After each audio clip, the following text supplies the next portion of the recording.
And to keep us on track, I'm going to shift to our final spotlight today on key issues.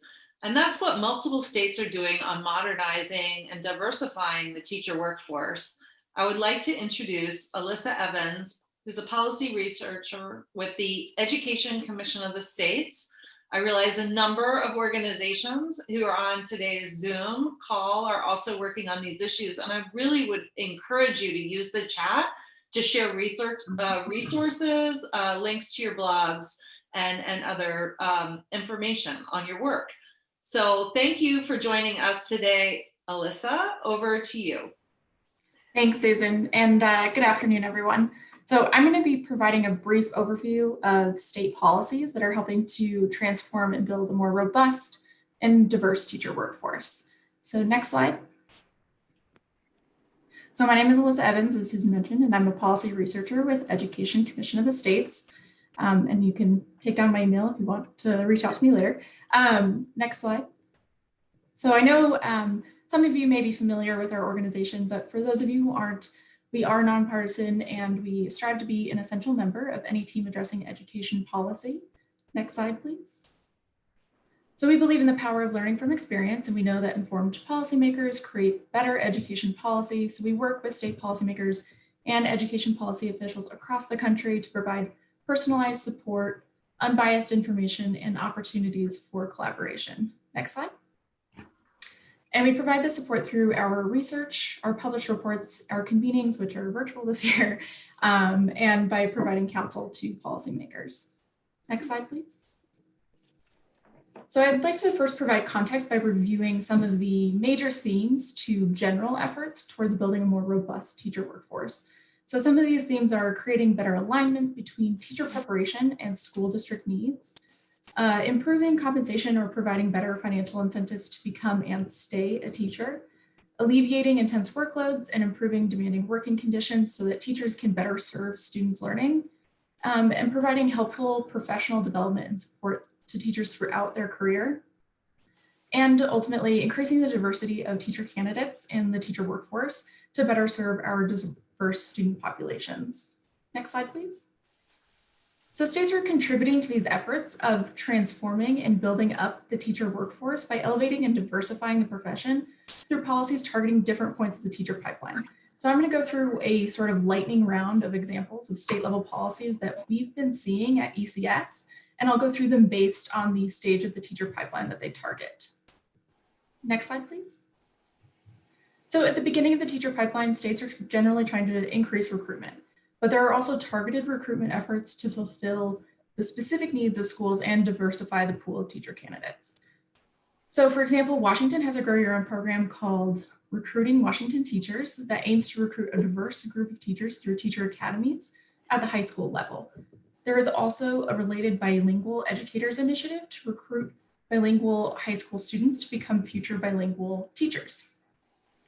California's classified school employee teacher credentialing program aims to support local education agencies to recruit classified school employees already in the classroom into teaching careers. Minnesota offers state grant funds for Grow Your Own programs, including for providing a dual credit post-secondary courses to allow secondary students to explore teaching as a career and to encourage them to further pursue teaching. Next slide, please. So regarding initial preparation and certification, there can be unintentional barriers for those who want to become teachers, and or preparation may not always provide teacher candidates with enough quality hands-on experience in the classroom. So New Jersey passed legislation in 2019 to create a pilot program to recruit disadvantaged or minority men to teach in certain underperforming schools through an alternative route teacher preparation program. Louisiana's Believe and Prepare residency program offers teacher candidates a full year of practice under an expert mentor and uses a competency-based curriculum. New Mexico's teacher loan repayment program was recently modified to prioritize applicants who teach in designated high-need positions, including teachers who are minorities. And there is also a scholarship program for educator prep programs that prioritizes students who are economically disadvantaged, English language learners, minority students, as well as students with disabilities. Next slide, please. So Brand new teachers may find the job overwhelming at the beginning, and thus providing these teachers with support early on can be critical to retaining them and strengthening their professional development. So beginning teachers in Hawaii participate in a 3-year comprehensive induction program that includes 2 years of intensive mentoring. North Carolina statute requires that as part of new teacher guidelines, new teachers are not to be assigned to extracurricular activities unless requested, and that other non-instructional duties are minimized. Next slide, please. So as you've heard from earlier in this forum, providing professional learning that is meaningful and continuous for teachers as they develop their professional experience and adapt to these new work environments can really equip teachers with the tools they need to succeed. Additionally, there are other types of targeted support that can help retain mid-career teachers and teachers of color. So as an example, Tennessee initially piloted a micro-credentialing program that has since expanded. And these micro-credentials have provided a personalized, flexible way for teachers to demonstrate professional competencies and provide evidence of professional learning, and often on their own time. Connecticut has recently extended eligibility for a teacher mortgage assistance program to include teachers who graduated from a high school in an educational reform district or who graduated from a historically Black college or Hispanic serving institution, really targeting that assistance retention for teachers of color. Next slide, please. So the ability to advance in one's career is important, and being able to offer teachers differentiated roles and career paths can be encouraging and can provide opportunities to really utilize different professional strengths of teachers in different ways. So Georgia has established a 4-tier licensure system that includes a tier for teacher candidates participating in clinical internships, which is their pre-service tier, a tier for teachers that have graduated from an ed prep program, their induction tier, a tier for standard professional licenses, their professional tier, and another tier that recognizes teacher leadership. Iowa's teacher leader compensation program provides teacher leadership opportunities, but also combines that with higher pay. So every school district in the state has implemented a teacher leader compensation plan, and funds for the system can be used to raise minimum salaries for teachers, provide salary supplements for teacher leaders, to pay for professional development for teacher leaders, as well as other specified uses. Next slide, please. So more recently, districts and states have been almost forced to re-examine their teacher-related policies to address some of the challenges of the pandemic. In a relatively recent executive order, Maine is allowing full license reciprocity for out-of-state teachers. So if you're a teacher in another state, you can very easily transfer your license to Maine.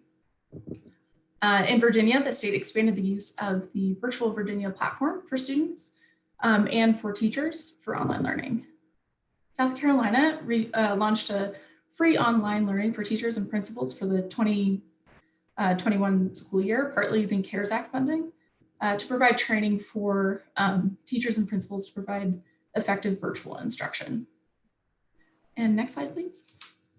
So as you can see, there are various policy approaches at different points in the teacher pipeline that states are using to really improve and diversify their teacher workforce.